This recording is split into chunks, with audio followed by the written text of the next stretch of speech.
You've heard of companies that have risk management, right? There are consulting companies that handle risk management for big corporations. There's formulas, there's science to it, there's ways to do it. Because here's the problem. Life without risk doesn't exist. Now think about that. I don't know if you notice this or not, but for the last, minute or so, you've been breathing. That's risky. But how much risk? Well, there you go. There you go. See, when you ate this morning, that was risky. You could have gotten Ebola or E. coli, I should say. When you drove to 7-Eleven this morning, or you drove to Starbucks to get your coffee, or whatever you did, you drove to work. That's risky. But you did it. Could have killed you. You're trusting all those people in that other lane coming at you with a death machine. And we're just going by them all the time. All the time. All the time. Risky. But just the things, the water. I saw it somewhere. What town was it? Just this week, big in the news. Water supply is contaminated. Boil your water. Okay. Well, what did I just name? Air, water, driving, food. We haven't even gotten to people yet. I guess transportation could be trusting people. But what about relationships? Now, here's the thing. But if we can't take a risk, we can't have air, water, food, driving, anything else, much less love. C.S. Lewis, I think it was, said there is a place where you can be safe from the risk of love and the woundedness and the way that love hurts you. There is a place you can be 100% safe from love ever hurting you, and that place is called hell. So those are options. Risk equals life. No risk, we don't get much of a life. But how do we assess that risk? Well, it's interesting. I mentioned earlier that businesses do this all the time. Successful ones do it very well. But that's easy to see because they even have a sign on the door in that department that says risk management or a risk management officer or a company that does that for them, or they call Lloyd's of London to handle the risk, the exposure that they have. Well, guess what, folks? You have a risk management company inside your head as well. Did you know that? Now, smart people, it's interesting. I was reading in the book of Proverbs in the last couple of days. I go through what I do in part of my daily scripture reading is I read the chapter of the book of Proverbs that lines up with the date on the calendar. So on, what is this? Today's the 3rd, right? I think today's the 3rd. Is it the 3rd? I think it's the 3rd. I was in chapter 3 of Proverbs, and yesterday in 2, and the day before in 1. Well, the first few chapters of Proverbs, there aren't a lot of Proverbs yet. Do you get up to 5 or 6 or so? Just a few. But mainly, you know what it's talking about? It's about the value of wisdom. And it divides the world into 2 groups. The whole book of Proverbs divides the world into 2 groups, the simple and the wise. Now, what the simple means is naive, subject to danger because they're not figuring things out. They just follow their impulses. They follow their desires. They follow their patterns. They follow the dysfunctional patterns that you might have gotten from who knows where in your family or a teacher or a church. Simple to live that way. That's not what the word means, but translated in a different way, it's pretty simple. It's what most people do. Get up in the morning, alarm clock goes off, and they just simply go off to life. But that word means naive. Now, the contrast to that is wisdom. And wisdom is where we learn principles. And in large part, what you could call wisdom is a lot of risk assessment on both sides, to take risks and to avoid taking risks. I mean, look at the parable of the talents. I remember, the parable of the talents, two of them, they took risks. They took the talent and they went out and they tried stuff, and you could fail, and then you have to pick up and learn and go again. That's life. And they multiplied their talents and they grew a life, right? Well, one of them didn't want to take any risks, and they buried it in the ground. And we know how that story ends. So how do you do this? How do you do this? I remember when I was about 24, 25, 26 years old, and I was working, and I was, starting to actually get a paycheck. Imagine that. And I could pay for some stuff, and wow, rent and a car and food and play a little golf. Man, I was in high cotton, as you say in Mississippi, where I grew up, where things were flourishing, right? And then I remember I was playing golf with this guy who was very successful, and we were just talking about life and business. And this moment just stood out. He looked at me and said, "Henry, you have to invest." And I went, "Really? Like, where?" What does that mean? Well, you got to learn through wisdom. And no matter how much you have, I mean, now they have apps that invest your spare change. You don't have to be rich to invest, but you got to get started. But you got to assess the risk.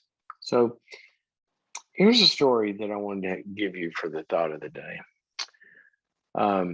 There's a famous mountain climber called Ed Viesturs or Viesturs. And he is, I think he's gotten to the top of Mount Everest 7 times. 7 times successfully. Now, here is a phrase that he has about risk. Now, if you know anything about climbing Mount Everest, it's risky. Oh, it is risky. I mean, how many people have died? I don't know what the number is, but it's a big number. Because you get up there, not only the height and falling and all that, but the weather changes, and everybody knows about Mount Everest. Here's what he says. On any given climb, those are my words. Here's his words. Getting to the top is optional. Getting down is mandatory. Getting to the top is optional. Getting down is mandatory. In other words, the edited version of that is climbing's got to be a round trip, right? You got to get home. So what in the world does that have to do with what we talk about on this program? Well, everything. Now, I want to start with that first phrase where you say getting to the top is optional. Now, some of you are going, losing's not an option. Not reaching the goal is not an option. Not an option. Well, unless it's going to kill you, okay? And the risk of getting killed are way more than the chances of getting there. But that's not even the big principle here. Yes, losing is not an option. We want to be fruitful in life. Losing is not an option. I agree with you. But getting to the top of any one attempt is optional. Because you got to get home. All right. So let's take, we get a number of callers on this program about dating. And maybe you've decided, not having a relationship is not optional for me. I'm going to have a relationship. That's great. But see, what he's saying is he's going to climb Mount Everest. But this particular trip, getting to the top, it may be optional, and we got to come back down, and then we'll try it again. Some people go into the dating life and they're so dead set on not having a relationship is not an option. They don't assess the risk of who they're getting into a relationship with. We had a call yesterday from a really good guy, and somebody else, I think the day before, was it Friday? Anyway, we get these, I get my dates mixed up. But they say, hopped into a relationship after a couple of months. Boom, boom, boom, boom, boom. Wow, looking at Everest and climbing up. Didn't it look beautiful up there? Sunny day. Look at the snow glistening. Well, you start up that thing, and then you start feel the temperature drop a little bit, feel a little ice on your cheek, maybe some clouds start to move in. See, that's like a relationship, but people keep going. And after the first, quote, 2 months, they've ignored a bunch of signs and they're not assessing the risk, and they keep going and they don't make it. See, what our buddy Ed here is saying is that might not be the trip that you close the deal on, because you got to get back. So here's one of my favorite ways to think about risk. You never bet the farm. You ever heard that phrase? Well, he just bet the farm, meaning everything you have. No. Good business example of this is Jim Collins wrote in, I think it's Good to Great. He says, don't, you got one big cannonball that the company can fire at their big strategy. Go fire the cannonball to win the war. Well, if you only got one cannonball, or a few cannonballs, I think his terminology, is fire bullets, not cannonballs. And then when a bullet hits a target, and then you're, oh, this one might work. Then we start to fire cannonballs, a proven concept. So as you're assessing risk, are you hopping into something naively or simply because you want it? Nothing wrong with wanting, but all that glitters is not gold, and everything that we want does not taste good in the end.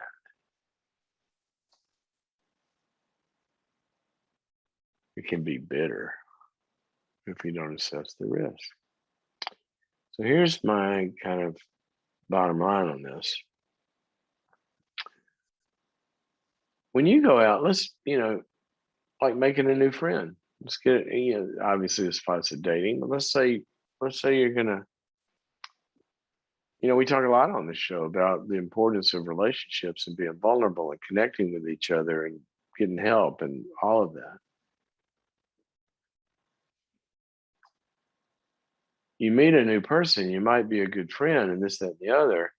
Maybe you don't take 100% risk on that relationship being the one that's going to respond to all of the deep hurts and wounds of your heart and bet the farm immediately.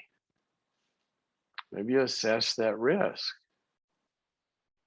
Because see, when we risk something in a relationship, we got to have something to come back to. It's got to be a round trip. And so don't throw yourself into situations that can really, really injure the entire farm. You got to have a round trip.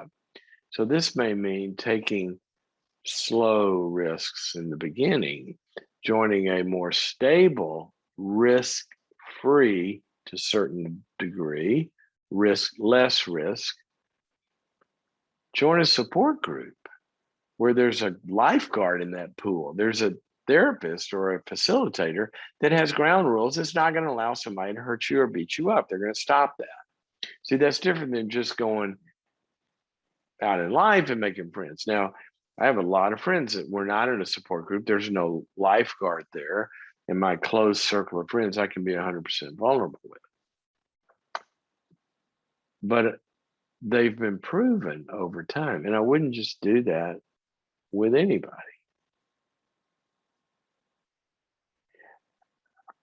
You know how certain moments stick out in your mind? Um, I don't know why I remember this. Back when I was single, um, I started dating this woman, and we've been out, I don't know, a couple times or something, and I can't remember exactly what it was, but we were just talking. I asked her some question, and she goes, "Well, I don't know you well enough to answer that." And I remember, whoa, that's cool. Look how much like structure and self control and wisdom she has. I don't even think the question was that big a deal. But the fact that she even thought that way was really attractive. So we should all think that way. Going back to earlier verse today, guard your heart with all diligence, for from it flow the issues of life. So what is the lesson? And we're going to go to calls. What is the lesson today? Is take risks. You can't breathe without it. But don't just think you have to suck down toxic fumes, because you got to make sure it's a round trip. You got to get back down from the mountain. So if that relationship is too risky, stop. At least hit pause. If that business deal, if that job interview, if that new friendship, if whatever it is, that weather's changing up on top of the mountain, live to fight another day. Use wisdom. Take risks, but never bet the farm, the whole thing. You got to have a support system that's there after this relationship might not make it. We need our safety net, and we never bet our safety net. Okay? We venture out from our safety net to take risks.